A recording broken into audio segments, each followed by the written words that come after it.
청취자 여러분 안녕하세요. 오늘 저희가 좀 깊이 들여다볼 내용은요. 최근 정부 조직 개편안 발표 때문에 아주 뜨거운 기후에너지환경부, 이걸 줄여서 기후부라고 부르던데요. 이 기후부 신설 문제입니다. 네, 안녕하세요. 이게 산업통상자원부의 에너지 정책 기능 중 일부를 환경부로 넘기는 건데 이게 단순히 그냥 부처 간의 업무 좀 조정하는 수준이 아니라 혹시 이거 탈원전 시즌2 시작되는 거 아니냐? 이런 목소리가 지금 여기저기서 나오고 있어요. 맞습니다. 저희가 살펴본 자료들에서도 그런 우려들이 꽤 보이더라고요. 그렇죠. 특히 원자력 발전 정책의 그 연속성, 또 효율성 이런 관점에서 여러 가지 문제 제기가 나오고 있는 상황입니다. 네, 제출된 안을 보면 원전 건설하고 운영은 새로 만들어질 기후부가 맞고요. 그런데 원전 수출은 기존 산업부, 이게 나중에 산업통상부로 이름이 바뀔 예정이라는데 거기에 남겨두는 이원화 구조예요. 이원화요? 네. 근데 여기서 끝이 아니고요. 원자력 기초연구는 또 과학기술정보통신부가 계속 담당하니까요. 사실상 정책 기능이 세 군데로 나뉘는 거죠. 뭐랄까 삼원화 구조가 되는 셈입니다. 이야, 삼원화라? 네. 이런 구조가 과연 이게 제대로 효율적으로 작동할 수 있을까 하는 의문이 당연히 나올 수밖에 없겠죠. 정책 기능이 세 조각으로 나뉜다. 이러면 진짜 좀 뒤죽박죽이 될 수 있다는 전문가 지적들이 딱 들어맞는 상황 같네요. 그렇죠. 예를 들어서 이덕환 서강대 명예교수님 같은 경우는 원전 수출이랑 운영은 이거 본질적으로 분리하기 어려운 거의 한몸 같은 업무인데 이걸 억지로 떼놓으면 글쎄요, 부처 간의 협력보다는 갈등이나 서로 책임 미루기 이런 가능성만 커지는 거 아니냐 이렇게 우려하시더라고요. 네, 그 지점이 상당히 중요합니다. 자, 그럼 오늘 이 기후부 신설안을 둘러싼 주요 쟁점들, 특히 어떤 문제점들이 제기되고 있는지 저희와 함께 하나씩 좀 파헤쳐 보겠습니다.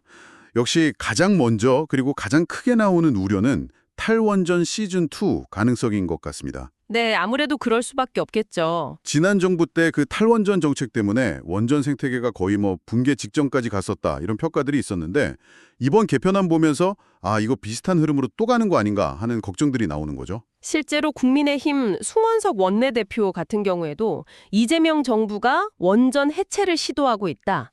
또 이번 개편안이 탈원전 시즌2로 읽힌다. 이렇게 아주 강하게 비판을 하기도 했고요. 네, 그런 우려가 나오는 데는 역시 그 환경부라는 부처의 기본적인 성격, 이걸 좀 봐야 할 것 같아요. 맞습니다.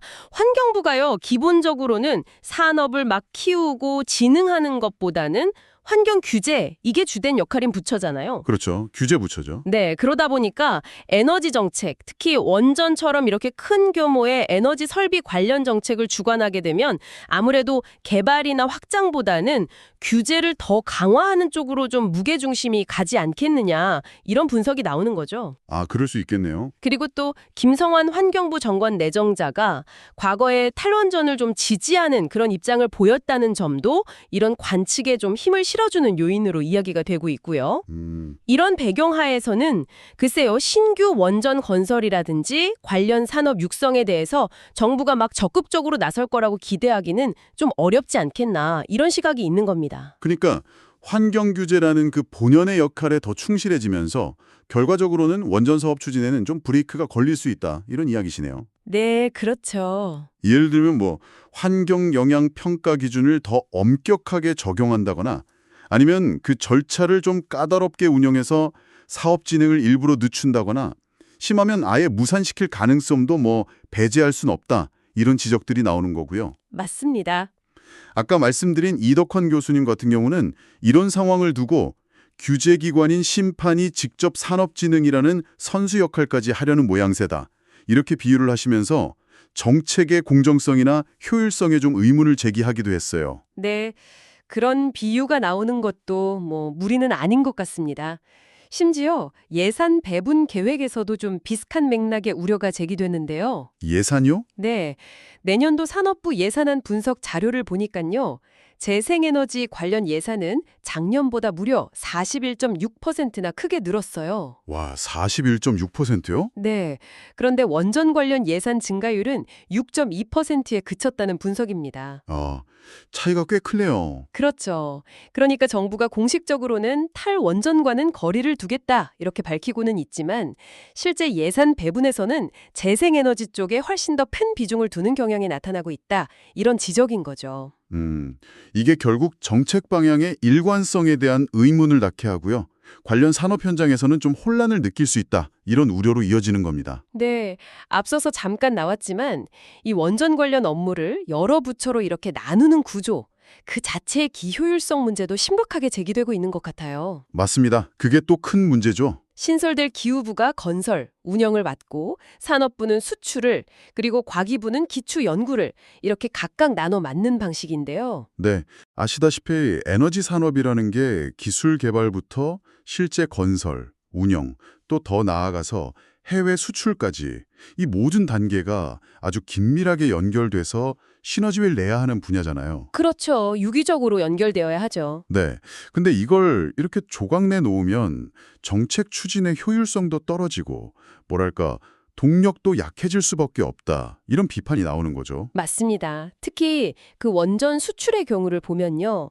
이게 단순히 그냥 완제품 하나 딱 파는 게 아니거든요. 아, 그렇죠. 보통 수십 년짜리 사업이죠. 네, 수십 년에 걸친 아주 장기적인 파트너십을 전제로 하는 겁니다. 뭐 설계부터 건설, 운영 노하우 전수, 유지 보수 지원, 또 핵연료 공급망 관리까지 아주 복합적인 요소가 결합된 말 그대로 종합 패키지 수출에 가깝습니다. 네, 종합 선물 세트 같은 거네요. 그렇죠. 그런데 이 과정의 핵심이라고 할 수 있는 건설 운영 기능하고 수출 지원 기능이 서로 다른 부처 소관이다 이러면 해외 파트너 입장에서 봤을 때 과연 이 정책이 일관성 있게 쭉 갈 건가, 안정적일 건가 이런 신뢰를 갖기가 좀 어려울 수 있습니다.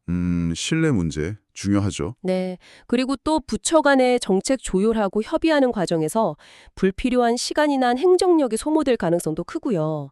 일부 전문가들이 이거 정책 조율 과정에 엉망진창이 될 수 있다. 이렇게까지 강하게 경고하는 것도 다 이런 맥락에서 이해할 수 있는 겁니다. 네.